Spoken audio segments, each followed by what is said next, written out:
महानगर पालिका के चुनाव का बिगुल बज चुका है। डेट डिक्लेयर हो चुकी है। हालांकि सभी पार्टियां अपनी अपनी राजनीतिक समीकरण बनाने में जुट चुकी हैं। ऐसे में उल्लासनगर महानगर पालिका में किस तरह से आरपीआई का समीकरण बन रहा है, हमारे साथ इस मुद्दे पर चर्चा करेंगे। हमारे साथ मौजूद हैं आरपीआई के जिला अध्यक्ष भगवान भालेराव जी। उनसे जानते हैं कि आखिर आरपीआई का क्या समीकरण है और क्या कुछ मुद्दा लेकर वो मैदान में उतरेगी। सबसे पहले तो आवाज़ इंडिया टीवी में आपका स्वागत है। जानना चाहेंगे कि उल्लासनगर महानगर पालिका में क्या रणनीति है आरपीआई की। आरपीआई के अभी हमारे 2012 में हमारे 4 सदस्य हैं। हमारे डिप्टी मेयर यहाँ पे है और एक हमारा कॉप सदस्य है। उल्लासनगर में 4 सालों में हमने जो काम किया, 5 सालों में जो काम किया है, वो रणनीति के आधार पे हम लोगों में हमारा जो वोटर है वो दलित बस्ती का वोटर है। खास करके जो स्लम एरिया में आता है, स्लम एरिया में हमारा वोटर रहता है। इसीलिए हम लोग स्लम एरिया में ज़्यादा काम रिपब्लिकन पार्टी करती है।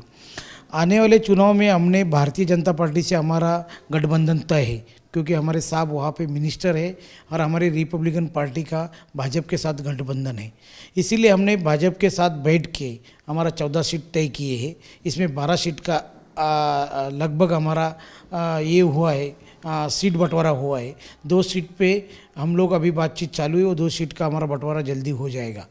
लेकिन उल्लासनगर में जो हम लोग आगे वाले चुनाव में जो दलित बस्ती का विकास, स्लम का विकास, नया डीपी जो क्लस्टर में मंजूर होने जा रहा है, उसके बारे में जो हमने झोपड़पट्टी में जो महानगर पालिका में काम किया, उसके आधार पे, विकास के आधार पे मेरा प्रभाग और मेरे बाजू में सब जो प्रभाग है दलित, खास करके स्लम प्रभाग, उसमें आरपीआई ने बड़े पैमाने में काम किया है। उसके आधार पे हम लोग महानगर पालिका आने वाले चुनाव में जा रहे हैं।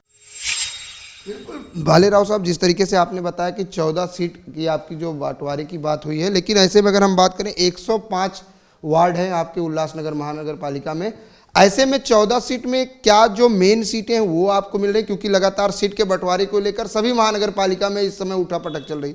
उल्लास महानगर पालिका में किस तरह से सीटें के बंटवारे को लेकर और कौन कौन सी पार्टियां आपके सामने हैं और क्या विकास का मुद्दा, जैसे आपने कहा कि स्लम बस्ती का, हमने उल्लासनगर के कई वार्डों का जायजा लिया, लेकिन क्या एक्चुअल वजह क्या मानते हैं कि आज भी वो मूलभूत सुविधाओं से वंचित हैं वहाँ के रहवासी?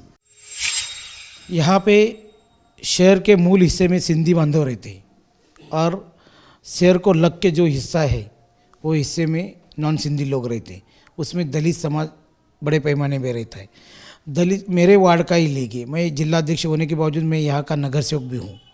आज मेरा वार्ड 7 नंबर प्रभाग बन गया है। पहला 17 प्रभाग था, अभी 7 नंबर प्रभाग बना है। मेरे वार्ड में मैंने कम से कम 7 करोड़ का काम किया है। यहाँ के 8 समाज मंदिर मैंने बनाए।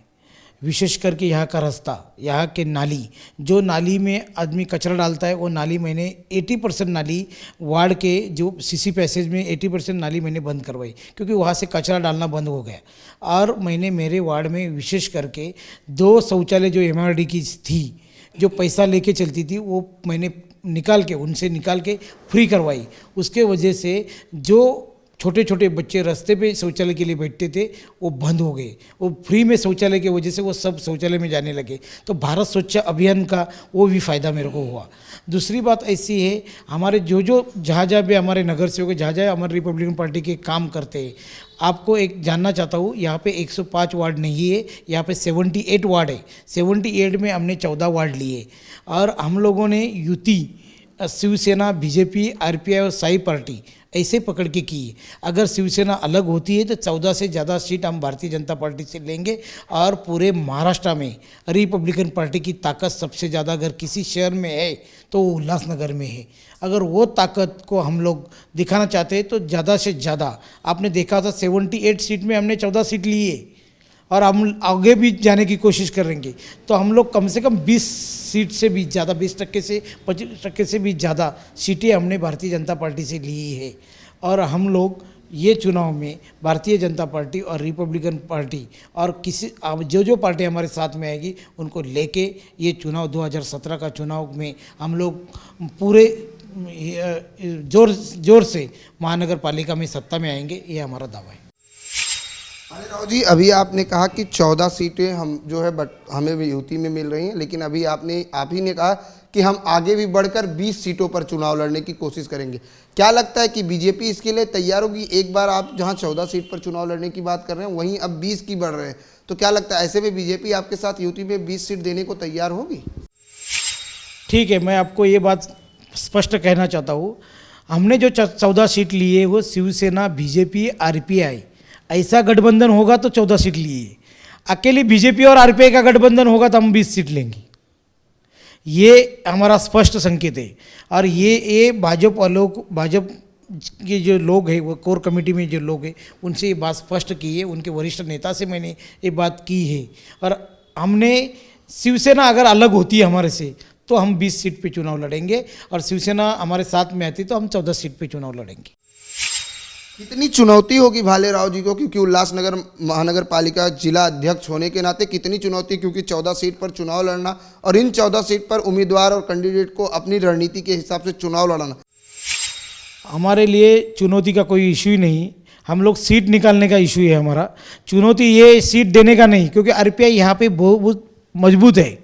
उल्लासनगर में आज भी आरपीआई की ताकत बहुत मजबूत है।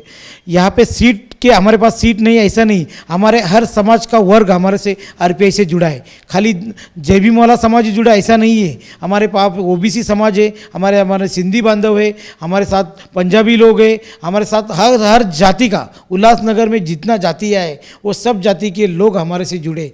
चुनाव में उम्मीदवार तय करना हमारे लिए नामुमकिन नहीं है, लेकिन हमारा सीट और हमारे जो हमने सीट ली है वो 14 सीट पूरी ताकत के साथ इस मैदान में रिपब्लिकन पार्टी उतरेगी, और कम से कम 12 या 13 सीट लाने की हम लोग कोशिश कर रहे हैं।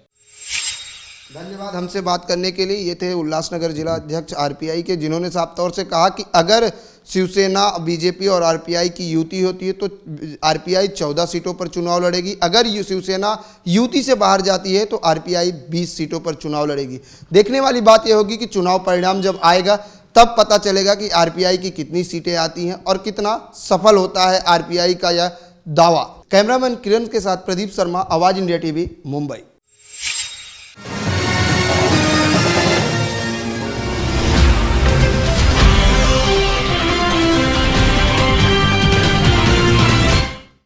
हमारे साथ मौजूद है ओमी पप्पू कलानी साहब, जो नगर सेवक हैं एनसीपी से। उनसे जानते हैं कि उल्लासनगर महानगर पालिका चुनाव को लेकर एनसीपी की क्या रणनीति है और क्या कुछ समीकरण बना रही हैं। सबसे पहले आवाज़ इंडिया टीवी में आपका स्वागत है। जानना चाहेंगे कि उल्लासनगर महानगर पालिका चुनाव में क्या रणनीति है एनसीपी की?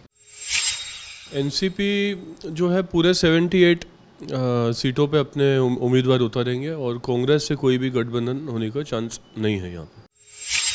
क्या समीकरण होगा, क्या कुछ मुद्दा होगा जनता के बीच जाने का? क्योंकि जिस तरीके से कई पार्टियां विकास का मुद्दा लेती हैं, कई पार्टियां ये कहती हैं कि हमारे यहाँ वार्ड में विकास नहीं हुआ है, भ्रष्टाचार को लेकर हम आगे जाएंगे और जनता को बताएंगे। ऐसे में एनसीपी की क्या भूमिका होगी, क्या कुछ मुद्दा होगा यहाँ पर जाने? क्योंकि एमएलए भी आपके यहाँ के ही हैं, आपकी मम्मी हैं। क्या विकास हुआ है उल्लासनगर का? देखिए, पिछले 10 सालों में कॉरपोरेशन की तरफ से कुछ भी विकास हुआ नहीं है। खिचड़ी सरकार बनाई गई थी, सेना, बीजेपी, साई पार्टी, आरपीआई और ये सब, कांग्रेस भी इनफैक्ट उनके साथ मिलकर। तो 10 सालों में कुछ भी विकास नहीं होने की वजह से हमारे पास मुद्दे बहुत हैं विकास को लेकर के। पिछले 2.5 साल से, जब से मम्मी एमएलए बनी है, तब से स्टेट गवर्नमेंट की तरफ से काफ़ी कुछ काम हुए हैं, बट कॉरपोरेशन लेवल पे कोई भी काम हुआ नहीं है यहाँ पे। कॉर्पोरेशन की तरफ से कोई काम नहीं हुआ है। आप एज ए नगर सेवक, क्या आप लोगों ने कभी स्टैंडिंग कमेटी या सभा में आपने आवाज़ उठाई इसके खिलाफ? जी हाँ, बिल्कुल। हम लोगों ने हर एक मुद्दे को लेकर के आवाज़ उठाई है। अब की बार हम लोगों का ये 18 पॉइंट मैनिफेस्टो हमने बनाया है, जो मैनिफेस्टो लेकर के हम पब्लिक के बीच में उतर चुके हैं ऑलरेडी। और बहुत सारे ऐसे छोटे छोटे पॉइंट्स हैं, जो छोटी छोटी चीज़ें हैं जो इमीडिएटली लेवल पे हो सकती हैं। 78 सीटों पर आप लोग जो है अपने उम्मीदवार लड़ा रहे हो एनसीपी की तरफ से। क्या लगता है कितनी चुनौती होगी यहाँ पर एनसीपी को, क्योंकि यूटी में भी यहाँ पर जोरदार टक्कर होने वाली है? देखिए, इनकी युति होती है या नहीं होती है वो एक अलग इशू है। जहाँ तक मेरा सोच है, यहाँ पे उल्लासनगर के लोग टीम ओमी कलानी को लेकर के अपना मन बनाकर बैठे हैं, और मुझे यकीन है कि टीम ओमी कलानी मेजॉरिटी लेकर आएगी। ऐसा सुनने में भी आया है कि जिस तरीके से लोग दल बदल रहे हैं, क्या पप्पू कलानी भी आने वाले समय में किसी पार्टी में जा सकते हैं? वो तो वक्त की बात है, वक्त आने पर ही पता पड़ेगा वो। ऐसे में क्या लगता है उल्लास महानगर पालिका में कितना विकास हुआ है इन 10 सालों में? जैसे आपने कहा कि कॉरपोरेशन की तरफ से कोई काम नहीं हुआ, पप्पू कलानी अपने वार्ड में किस तरह से विकास किए हैं? वो तो आप उनके वार्ड में जाकर के उनके वार्ड के नागरिकों से ही पूछ सकते हैं। जब उनको सज़ा लगी, सज़ा के बाद वो डिस्क्वालीफाई हुए और उनके ही वार्ड पे मैंने कॉन्टेस्ट किया और मैं नंबर 1 आज के टाइम पे उल्लासनगर में जो सबसे हाईएस्ट लीड है वो मेरे वार्ड से है। मुझे क्या कुछ विकास हुआ है आपके वार्ड में? जैसे आपने कहा कि हमने अपने वार्ड में विकास किया है, क्या कुछ विकास के मुद्दे रहे हैं आपके वार्ड में? देखिए, वार्ड में तो 3-4 ही मेन मुद्दे होते हैं। पानी का मुद्दा है, सड़कों का मुद्दा है, साफ़ सफाई का मुद्दा है। वो तो कोई भी आप जाकर मेरे वार्ड में चेक कर सकते हैं। बिल्कुल, ऐसे में अगर हम बात करें तो जिस तरह से ओमी पप्पू कलानी का साफ तौर से कहना है कि कॉरपोरेशन की तरफ से 10 सालों में कोई विकास नहीं हुआ है, लेकिन जिस तरीके से इनके वार्ड की अगर हम बात करें तो वार्ड में जो समस्याएं होती हैं, जो मूलभूत सुविधाएं होती हैं, बिजली, पानी, सड़क, गटर, इस पर लगातार काम कर रहे हैं ओमी पप्पू कलानी। अब देखने वाली बात यह होगी कि आने वाला जो महानगर पालिका चुनाव है उसमें एनसीपी की कितनी सीटें निकल कर आती हैं और क्या कुछ हासिल होता है ओमी पप्पू कलानी को। कैमरामैन किरण के साथ प्रदीप शर्मा, आवाज़ इंडिया टीवी, मुंबई।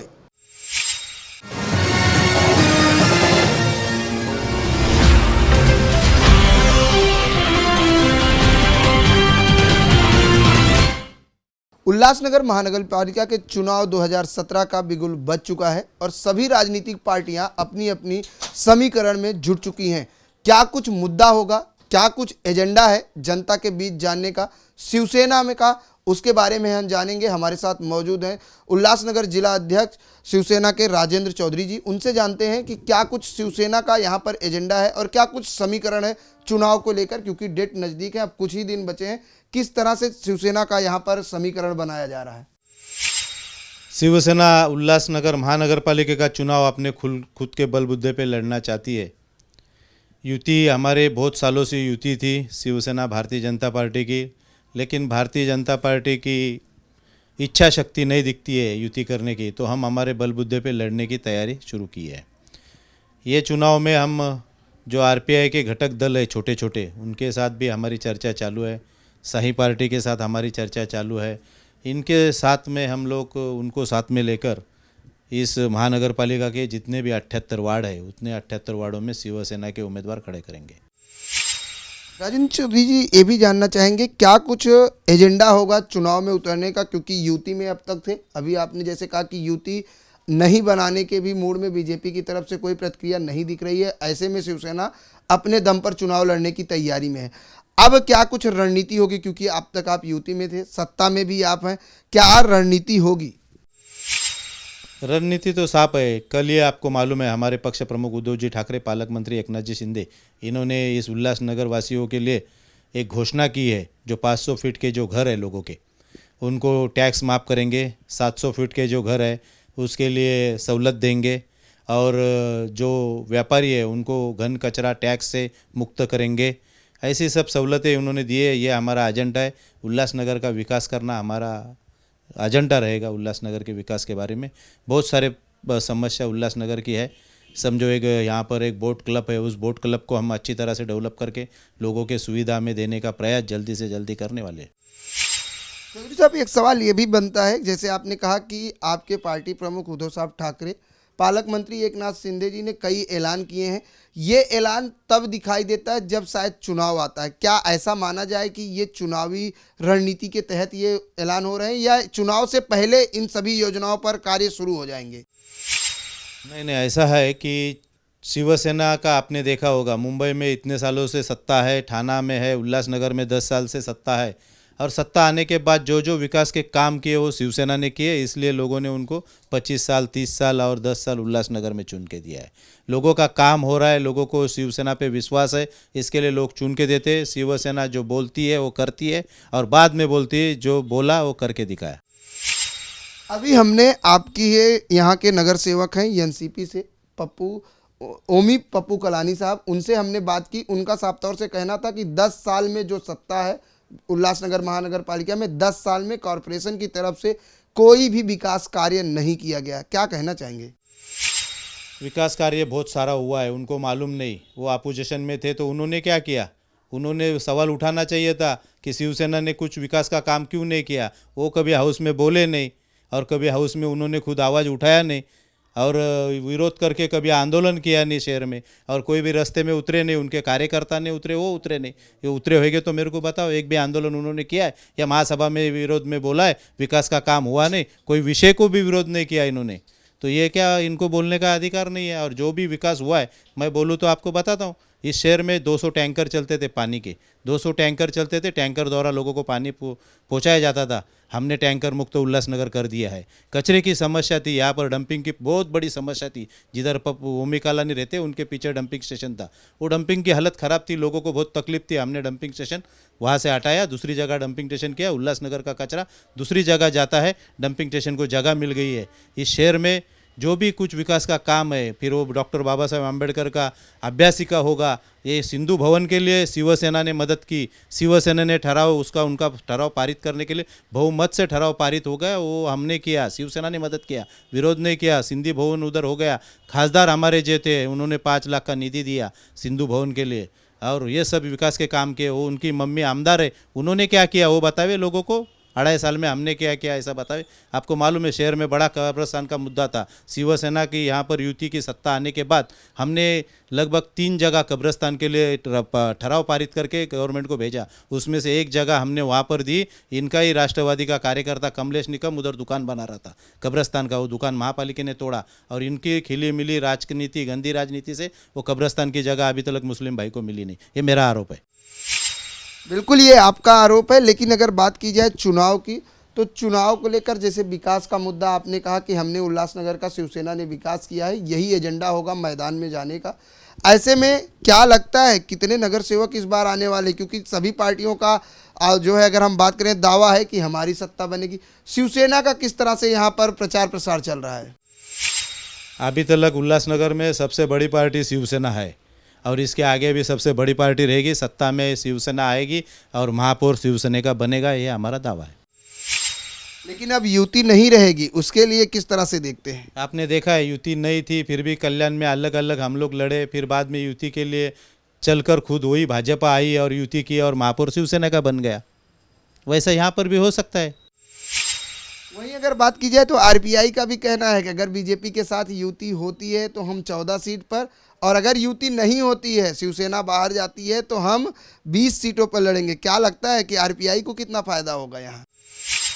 वो उनका मामला है। पिछले टाइम हम युति में थे, आरपीआई, शिवसेना और बीजेपी, उनको हमने 12 सीट दी थी, चुन के खाली 4 सीट आई थी। वो बात भी उन्होंने ध्यान में रखना चाहिए। बिल्कुल, ये थे शिवसेना उल्लासनगर जिला अध्यक्ष राजेंद्र चौधरी जी, जिन्होंने साफ तौर से कहा कि शिवसेना उल्लासनगर में सबसे बड़ी पार्टी है और हमेशा शिवसेना विकास का काम की है। उल्लासनगर शहर को विकास का अगर किसी ने काम किया है वो शिवसेना ने किया है। ऐसे में देखने वाली बात यह होगी कि क्या उल्लासनगर की जनता वापस शिवसेना महानगर पालिका में आती है, ये देखने वाली बात होगी। लेकिन जिस तरीके से हमने यहाँ के तमाम पार्टियों के जो प्रतिनिधि हैं उनसे बात की, उनका साफ तौर से कहना है कि यहाँ पर विकास का मुद्दा ही लेकर सभी पार्टियाँ मैदान में उतरेंगी। कैमरामैन किरण कुड़वे के साथ आवाज़ इंडिया टीवी, प्रदीप शर्मा, मुंबई।